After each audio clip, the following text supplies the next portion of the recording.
அனைவருக்கும் வணக்கம். 11th new Tamil book இயல் 4 விரிவானம். இதழாளர் பாரதி. கல்வி என்பது பள்ளியில் அல்லது கல்லூரியில் மட்டும் பெறப்படுவது அன்று. கல்வி கற்பவர் இதழ்களிலும் நடைமுறை அறிவை பெறுவதுடன் அதற்கேற்ப வாழவும் முனைகின்றனர். அவ்விதழ்களின் ஆசிரியர்கள் சமூகத்திற்கு தேவையான பாடங்களை முன்வைக்கின்றனர். சிறந்த பத்திரிகையாளர் நல்ல ஆசான் என்பதில் ஐயமில்லை. பாரதியும் இதற்கு விளக்கன்று.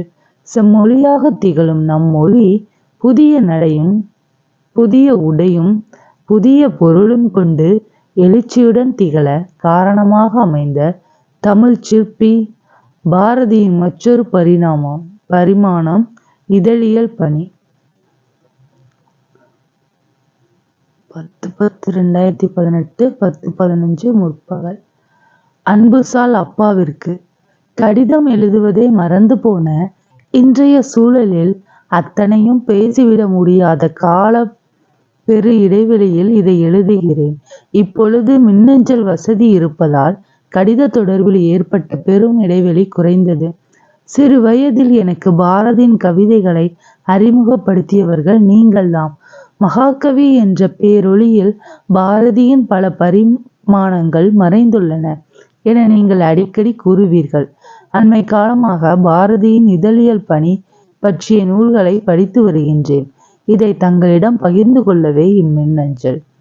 ஆமப்பா, நீங்கள் கூறியது போல பாரதி கவிஞர் மட்டுமல்ல, சிறந்த பேச்சாளர், பாடகர், கட்டுரையாளர், கதையாசிரியர், மொழிபெயர்ப்பாளர், அரசியல் அறிஞர், ஆன்மீகவாதி, இவை அனைத்திற்கும் மேலாக மிகச் சிறந்த இதழாளர் என்பதை அறிந்த பொழுது நான் பாரதியை எண்ணி எண்ணி வியந்தேன். அப்பா, எட்டயபுரம் சமஸ்தானத்தின் பணி கட்டுப்பாட்டிலிருந்து வெளியேறிய பாரதி மதுரை சேதுபதி உயர்நிலைப் பள்ளியில் தமிழாசிரியராக பணியில் சேர்ந்தார். அங்கிருந்து வெளியேறிய அவர் சுதேசமித்திரன் இதழில் உதவி ஆசிரியராக பொறுப்பேற்றார். பாரதியின் உலகளாவிய பார்வை கூர்மைப்பட இதழியல் பணியே தூண்டுகோலாக இருந்திருக்க வேண்டும். இதழியல் துறைக்கு பாரதி வந்தது சாதாரண நிகழ்வாக இருக்கலாம். ஆனால் அதில் அசாதாரணமானவற்றை நிகழ்த்தி காட்டினார். Swadesamitran, Chakravarthini, India, Balabharathi, young India, Vijaya, Suryodayam, Karmayogi ஆகிய பல இதழ்களில் ஆசிரியராகவும் துணை ஆசிரியராகவும் பங்காற்றிய அவரை நாம் இதழாளராக கொண்டாட தவறிவிட்டோம். அப்பா, பாரதியை எண்ணும் போதெல்லாம் நாட்டின் முன்னேற்றத்தில் எனது பங்கும் இடம்பெற வேண்டும் என்ற உந்துதல் ஏற்படுகின்றது. பாரதி யானை மிதித்து சாகவில்லை, வறுமை மிதித்து செத்தார் என எங்கேயோ கவித்துவமாக படித்த நினைவு. இத்தனை வாழ்க்கை போராட்டத்திலும் உலக பார்வை கொண்டவராக பாரதி இருந்ததை நினைத்தால் வியப்பாய் இருக்கிறது. படைப்பாளர்களும் சிந்தனையாளர்களும் கொண்டாடப்பட வேண்டும். இனி எந்த ஓர் ஆளுமையையும் இத்தகைய நிலையில் நாம் விட்டுவிடக் கூடாது. சர்வஜன மித்திரன், ஞானபானு, காமன்வெல்த், கலைமகள், தேசபக்தன், கதாரத்னகாரம் போன்ற இதழ்களிலும் பாரதி தம் படைப்புகளை வெளியிட்டுள்ளார். இத்தனைக்கும் பாரதிக்கு எப்படி நேரம் இருந்ததோ? நேர மேலாண்மையே பாதி வெற்றி என நீங்கள் கூறுவதை இப்பொழுதும் நினைவு கூறுகின்றேன் அப்பா. தம் பெயரையும் தம்மையும் முன்னிலைப்படுத்திக் கொள்ள விரும்பும் மனிதர்களுக்கிடையில் தான் என்ற ஒன்றை ஒழித்தவர் பாரதி. ஆங்கிலேயர்களின் கெடுபிடிகளால் விடுதலை வேட்கையுட்டும் கருத்துக்களை மக்களை சென்று அடைந்தால் போதும் என்று எண்ணி இலசை சுப்பிரமணியன், சாவித்திரி, சீசு, பாரதி, வேதாந்தி, நித்திய தீரர், உத்தம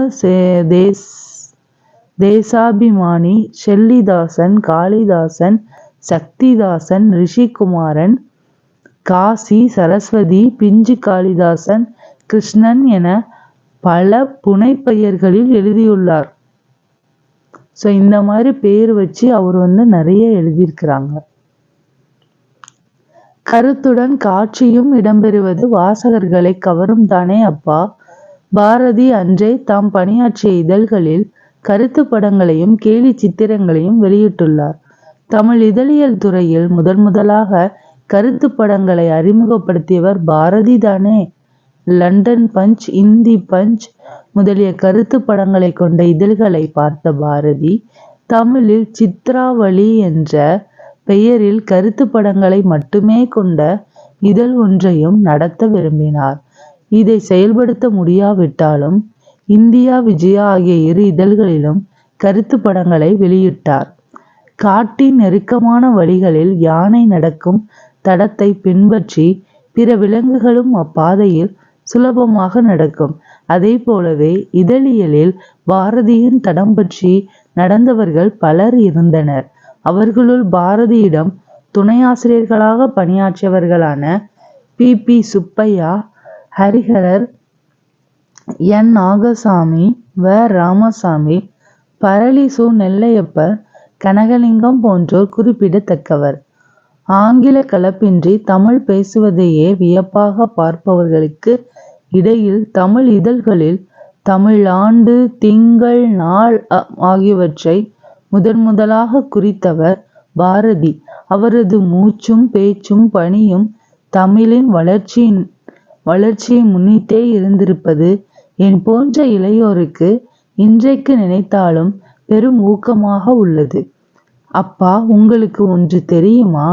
பெண் விடுதலைக்கு பாடுபட்ட பாரதி பெண்களுக்காக தமது சக்கரவர்த்தினி இதழில் குறள் வெண்பா எழுதியுள்ளார். அக்குறள்: பெண்மை அறிவுயர பீடோங்கும், பெண்மைதான் ஒண்மையுற ஓங்கும் உலகு. எடுத்துக்கொண்ட ஒவ்வொரு செயலிலும் தமது கொள்கையையும் உணர்வையும் வெளிப்படுத்தும் பண்பை பாரதியிடமிருந்து இளைய சமுதாயம் கற்றுக்கொள்ள வேண்டும். பாரதியை போன்றே பிற ஆளுமைகள் பற்றியும் நீங்கள் கூறியதுண்டு. பிற அறிஞர்களின் பலதுறை அறிவையும் கற்று போற்ற வேண்டியது இன்றைய தேவை. எனக்கு ஓர் ஐயம் உண்டு. இந்தியா இதழை சிவப்பு வண்ணத்தாளில் ஏன் பாரதி வெளியிட்டார் அப்பா? அதை அறிந்து கொள்ள ஆவல். பாரதியை பற்றி கூடுதலாக தெரிந்து கொள்ள வேண்டும் என்ற ஆர்வம் பன்மடங்காகியுள்ளது. தங்களின் பதில் கடிதத்தில் எழுதுவீர்கள் என்று நம்புகிறேன். பாரதியை படித்ததில் அவரை பற்றி பகிர்ந்து கொள்வதிலேயே கவனமாக இருந்துவிட்டேன். அம்மாவும் தம்பியும் நலம்தானே? என் நினைவு முழுவதும் நம் வயல்வெளியும் கன்றுக்குட்டியும் தாம். உங்களுக்கு என் அன்பும் வணக்கமும் அப்பா. தங்கள் அன்பு மகள் வானதி. எந்த விஷயம் எழுதினாலும் சரி, ஒரு கதை அல்லது ஒரு தர்க்கம், ஒரு சாஸ்திரம், ஒரு பத்திரிகை விஷயம், எதை எழுதினாலும் வார்த்தை சொல்லுகிற மாதிரியாகவே அமைந்து விட்டால் நல்லது. பாரதியார் கட்டுரைகள். இந்தியா சனிக்கிழமை தோறும் வெளியாகும். 11/10/2018 வானதிக்கு அவங்க அப்பா எழுதுறாங்க. அன்பு மகள் வானதிக்கு உன் மின் அஞ்சல் கிடைக்க பெற்றேன். பெருமகிழ்வு கொண்டேன். நீயும் உன் நண்பர்களும் நலமாக உள்ளீர்களா? எவ்வளவு கடுமையான வேலைகள் இருப்பினும் காலை உணவை தவிர்க்காதே. இங்கு அம்மா, தம்பி, வயல்வெளி, உன் கன்றுக்குட்டி எல்லோரும் நலமே. பாரதி பற்றி அறிந்திருந்த செய்திகளை நீ பகிர்ந்திருந்தது மகிழ்ச்சி. நூல்களை வாசிப்பதை இன்றைய இளைய சமுதாயம் மறந்து போனதோ என்றெண்ணி கவலை கொண்டிருந்தேன். உன் மின் அஞ்சலால் என் பெருங்கவலை தீர்ந்தது. அங்க ஒரு கருத்து படம் கொடுத்திருக்காங்க. 25/5/1907 உள்ளது. பாரதி இந்தியா இதழை ஏன் சிவப்பு வண்ணத்தாளில் வெளியிட்டார் என கேட்டிருந்தாய் அல்லவா? சிவப்பு வண்ணம் புரட்சியையும் விடுதலையையும் குறிப்பது என்பதால் அடிமைத்தலையில் இருந்து இந்தியாவை விடுவிக்க வேண்டும் என்ற எண்ணம் பாரதியின் இந்தியா இதழின் வண்ணத்திலும் வெளிப்பட்டது. பாரதியார் இறக்கும் பொழுதும் இதழாளராகவே இறந்தார். இறந்து போவதற்கு முதல் நாள் இரவு தூங்கச் செல்லும் முன்பு, நாளைக்கு அமானுல்லா கானை பற்றி ஓர் வியாசம் எழுதி ஆபீஸுக்கு எடுத்துக்கொண்டு போக வேண்டும் என்று இறுதியாக பாரதியார் கூறியுள்ளார். பாரதியை பற்றிய நண்பர்கள் ரா. பத்மநாபன். வானதி பாரதியின் புனைப்பெயர்களை பட்டியலிட்டிருந்தார். நல்லது. பாரதி தம்மை போலவே பிறரையும் நேசிக்கும் பண்பாளர். அதனால்தான் தமக்கு மட்டுமல்ல, தம் நண்பர்களுக்கும் ஆங்கிலேயர்களால் எந்த கெடுபிடியும் வந்துவிடக்கூடாது என்பதற்காக நண்பர்களின் பெயர்களையும் அவர்கள் கூடி பேசும் இடங்களையும் புனைப்பெயரில் பயன்படுத்தி வந்துள்ளார். இப்புனைப்பெயர்களை நகைச்சுவை உணர்வோடு வெளிப்படுத்தி இருப்பது எண்ணி எண்ணி மகிழத்தக்கதாகும். மேலும் மற்றவர் பெயரை வெளிப்படுத்த விரும்பாத பாரதியின் இதழியல் அறத்தையும் இப்புனைப்பெயர்களில் காணலாம். தம் மனைவி செல்லம்மாவையும் கண்ணம்மா, வள்ளி என்ற புனைப்பெயர்களிலேயே குறிப்பிட்டிருப்பார். வானதி தமிழ் இதழ்களில் தமிழ் மாதம் ஆண்டு குறிப்பிடும் முறையை கையாண்டதில் முன்னோடியாக பாரதி திகழ்ந்ததாக எழுதியிருந்தார். அதே போலவே தமிழ் இதழ்களில் தமிழ் தலைப்பிடுவதற்கும் பாரதியே முன்னோடி. செய்திகளுக்கு ஆங்கிலத்தில் தலைப்பு எழுதி கீழே தமிழில் தலைப்பிடுவது அக்கால இதழ்களின் வழக்கம். தலைப்பிடலை மகுடமிடல் என்றே பாரதியார் கூறுகின்றார். இந்தியா, சக்கரவர்த்தினி போன்ற இதழ்களில் 1905 முதல் 7 வரை தலைப்பு வைப்பது காலப்பகுதியில் ஆங்கில தலைப்பையும் கலந்து பயன்படுத்திய பாரதி பிறகு ஆங்கில தலைப்பை வைப்பதை கைவிட்டதோடு சுதேசமித்திரனின் அதை சாடியும் எழுதினார். மேலும் ஆங்கிலேயர்களின் கெடுபிடியால் பாரதி பாண்டிச்சேரி சென்றபோது இந்தியா இதழும் உடன் சென்றது. வானதி எந்த நெருக்கடியான காலகட்டத்திலும் பாரதி தம் இதழியல் பணியை கைவிடவில்லை. இந்த இதழ்கள் எல்லாம் சிறப்பாக தொகுக்கப்பட்டு இன்றைக்கு நூலாக்கம் பெற்றுள்ளன. இதை போலவே பாரதியின் கடிதங்களும் கருத்து படங்களின் தொகுப்பும் நூலாக்கம் பெற்றுள்ளன. இவையெல்லாம் தமிழினத்தின் பேறு. இதழாளராக பாரதியை நீ அடையாளம் கண்டதைப் போலவே தமிழின் இன்னும் பல ஆளுமைகளையும் அடையாளம் கண்டு எழுத வேண்டும். உன் விசால பார்வைக்கு என் பாராட்டுக்கள். உன் மின் அஞ்சலுக்காக காத்திருக்கின்றேன் மகளே. என்றும் உன் அன்பு அப்பா. புக் பேக்கில் உள்ள சில இம்பார்ட்டன்ஸ் பார்க்கலாம்.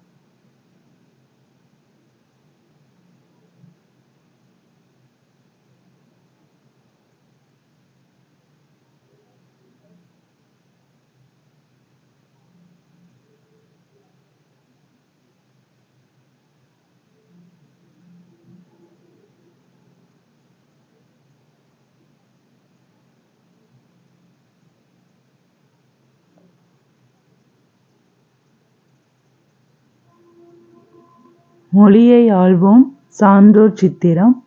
ஜி.யு. போப். செந்தமிழ் செம்மல் டாக்டர் ஜி.யு. போப் 1839 ஆண்டில் தென்னிந்தியாவுக்கு வந்தார். சென்னையை அடைந்த போப் சாந்தோம் என்னும் இடத்தில் முதலாக தமிழ் உரையை படித்து சொற்பொழிவு ஆற்றினார். ஜி.யு. போப் காலம் 1820 முதல் 1908 வரை. ஆங்கிலேயரான அவரின் தமிழரை கூடியிருந்த தமிழர்களுக்கு பெரு வியப்பளித்துள்ளது. தமிழ் மொழியை பயிலத் தொடங்கிய சிறிது காலத்திலேயே ஐரோப்பியரும் படித்து பயன்பெற வேண்டும் என்ற எண்ணத்தில் தமிழ் நூல்களை ஆங்கிலத்தில் மொழிபெயர்த்ததாக குறிப்பிட்டுள்ளார். இவரது திருக்குறள், திருவாசக ஆங்கில மொழிபெயர்ப்புகள் சிறப்பு வாய்ந்தவை. போப் அவர்கள் தஞ்சாவூரில் வாழ்ந்தபோது தமிழ் இலக்கிய இலக்கணங்களை தெளிவுற அறிந்தார். அப்போதுதான் தொல்காப்பியம், நன்னூல் முதலிய பேரிலக்கண நூல்களை பாடசாலை மாணவர் படிப்பது எளிதன்று என்பதைக் கண்டு சிறிய தமிழ் இலக்கண நூல்கள் சிலவற்றை எழுதி வெளியிட்டார். ஐரோப்பியர் தமிழ் மொழியை கற்றுக்கொள்வதற்கு நூல் ஒன்றை, தமிழ் ஹேண்ட்புக் எழுதினார். ஆங்கில மொழியில் எழுதப்பெற்றிருந்த தமிழ்நாட்டு வரலாற்றை தமிழில் எழுதி பதிப்பித்தார். பள்ளிக்கூடங்களில் பயிலும் மாணவர்கள் தாய்மொழி வழியாகவே அனைத்து துறை கல்வியையும் பெறுதலே முறையானதென்றும் அத்தகைய கல்வியே பயனளிக்கும் என்றும் போப் கருதினார். 70 ஆண்டுகள் தமிழரோடு வாழ்ந்திருந்து தமிழுக்கு நலம் செய்த பெரியார் ஜி.யு. போப் ஆவார்.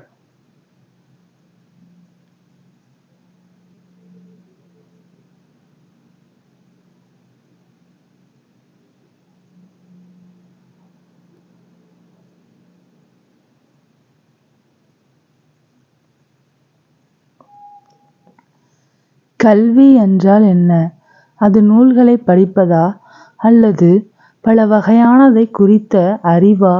அதுவும் இல்லை. எத்தகைய பயிற்சியின் மூலம் மனத்தின் ஆற்றலும் அது வெளிப்படும் தன்மையும் கட்டுப்பாட்டிற்கு உட்படுத்தப்பட்டு பயன் தரும் வகையில் அமைகிறதோ அந்த பயிற்சிதான் கல்வியாகும். அக்கல்வி வளர்ச்சிக்கு ஒரே ஒரு வழிதான் உண்டு. அதுதான் மனத்தை ஒருமுகப்படுத்தும் பயிற்சி. கல்வியின் நோக்கம் செய்திகளைப் பற்றிய அறிவை சேமிப்பதன்று.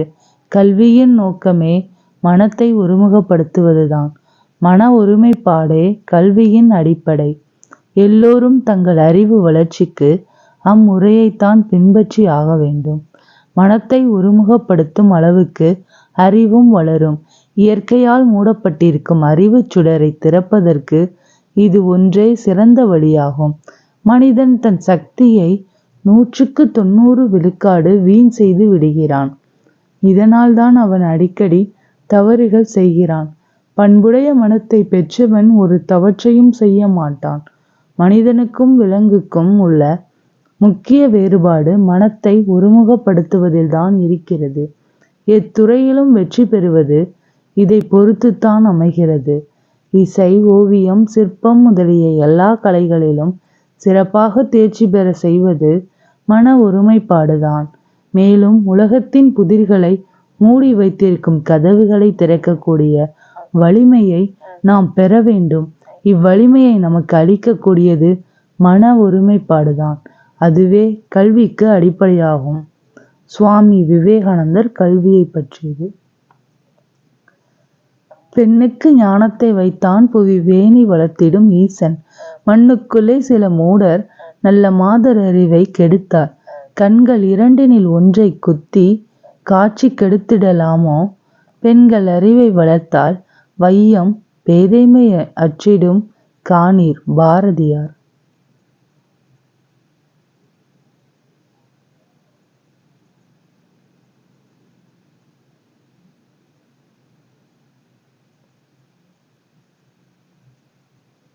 கலைச்சொல் அறிவோம். கல்விக்குழு எஜுகேஷன் கமிட்டி.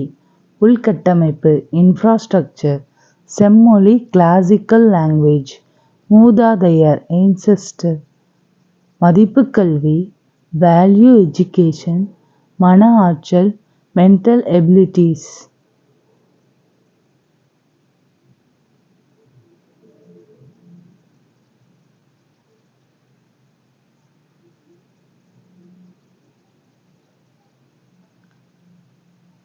நன்றி.